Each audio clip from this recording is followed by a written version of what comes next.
Halo para guru kebanggaan Indonesia, selamat datang kembali di pelatihan mendesain pembelajaran kolaboratif. Nah, di video bagian kedua ini kita akan mempelajari pengajaran bersama dua kelompok.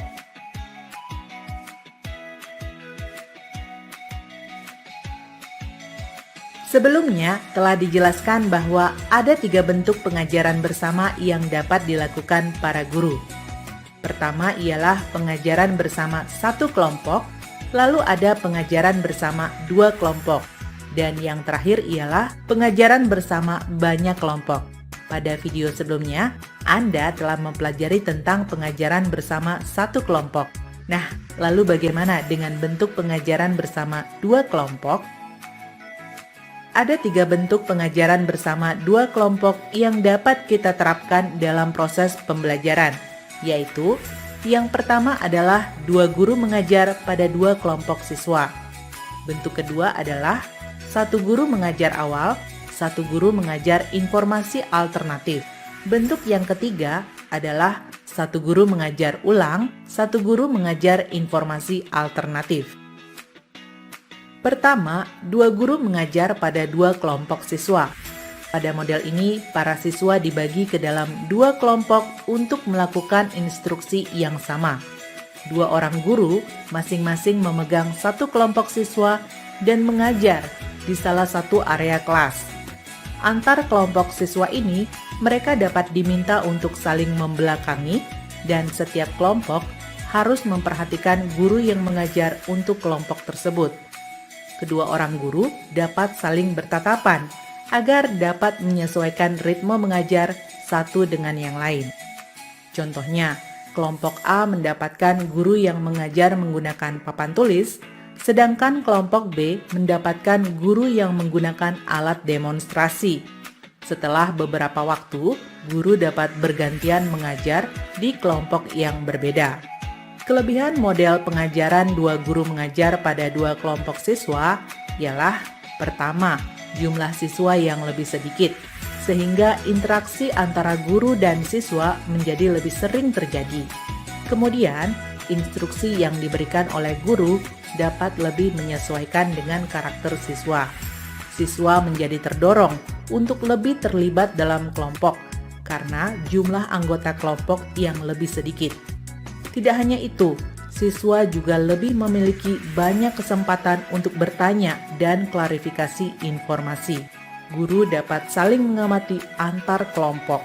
Kekurangan model pengajaran dua guru mengajar pada dua kelompok siswa ialah pertama, adanya kemungkinan distraksi suara bagi siswa dan guru karena berada di dalam ruangan yang sama, sehingga perlu adanya negosiasi volume suara dan aktivitas agar tidak mengganggu kelompok yang lain. Selain itu, adanya kekhawatiran antar guru terkait dengan ketelitian dan akuntabilitas instruksi yang diberikan. Perlunya koordinasi mengajar yang lebih lanjut. Dan posisi mengajar guru yang belum tentu berada di tempat yang mendukung, seperti tidak ada papan tulis, ruangan yang kecil, dan lain-lain.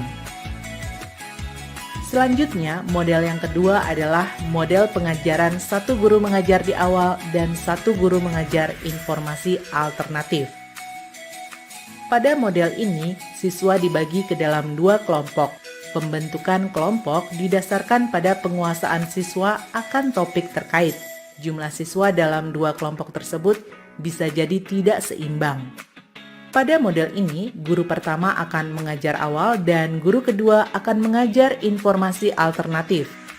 Pengajaran materi awal dilakukan untuk memberikan pemahaman baru bagi siswa yang belum pernah atau memiliki sedikit pengetahuan terkait materi. Pengajaran dapat dilakukan dengan mendiskusikan materi, meninjau buku, menumbuhkan pemikiran kritis, dan mempelajari kosakata baru. Sementara itu, pengajaran informasi alternatif dilakukan untuk siswa yang telah memiliki pemahaman terhadap materi. Pengajaran dapat berupa kegiatan belajar langsung dari kehidupan sehari-hari, menonton video, karya wisata, mengutip teks, dan berbagi informasi yang dibaca. Pada model pengajaran ini, diperlukan asesmen yang cermat terkait pemahaman, kemampuan, dan keterampilan siswa agar tidak salah menempatkan siswa dalam kelompok. Kelebihan model pengajaran satu guru mengajar awal, satu guru mengajar informasi alternatif ialah setiap guru dapat fokus pada kebutuhan unik di masing-masing kelompok. Lalu, instruksi dan pembelajaran yang dilakukan dapat menyesuaikan kebutuhan masing-masing kelompok. Kekurangan model pengajaran satu guru mengajar awal, satu guru mengajar informasi alternatif, antara lain, pertama, dapat terjadi kesalahan dalam pengelompokan apabila asesmen yang dilakukan kurang cermat. Kemudian, apabila dilaksanakan dalam satu kelompok kelas, pengajaran dapat mengganggu kelompok lain karena suara atau instruksi yang berbeda saling bersahutan. Alokasi waktu dapat berbeda antara satu kelompok dengan kelompok lain, sehingga akan ada kelompok yang lebih dulu selesai atau terlalu lama menyelesaikan pelajaran.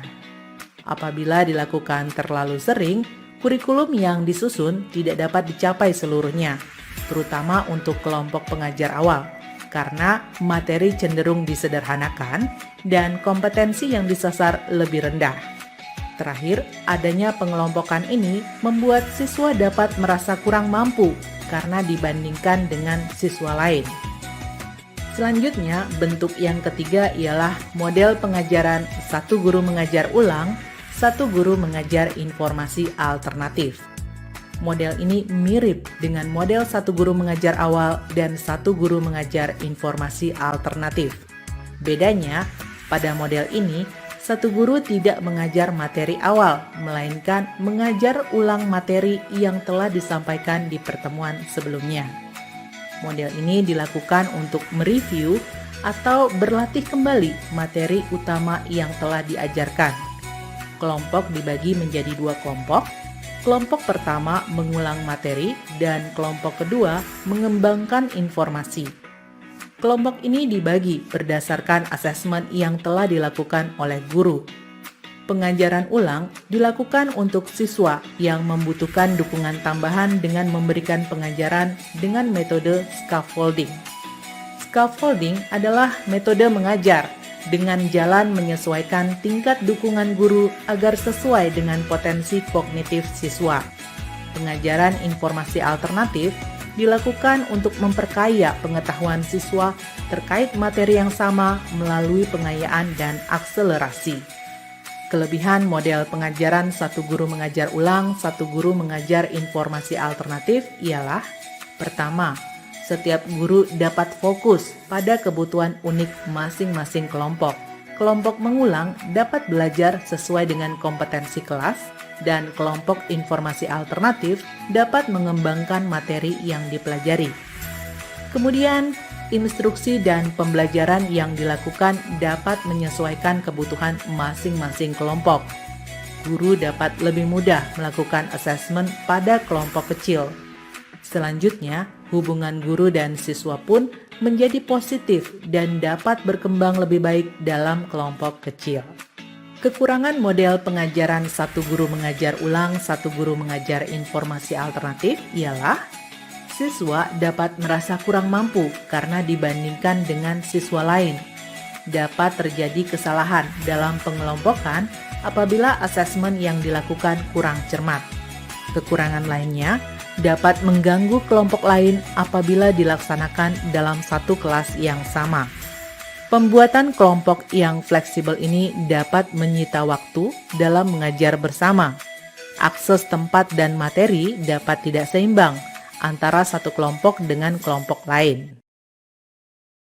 Demikianlah pembahasan mengenai bentuk pengajaran bersama satu kelompok. Selanjutnya, di video bagian ketiga nanti akan dibahas mengenai pengajaran bersama banyak kelompok. Sampai jumpa lagi dan terima kasih.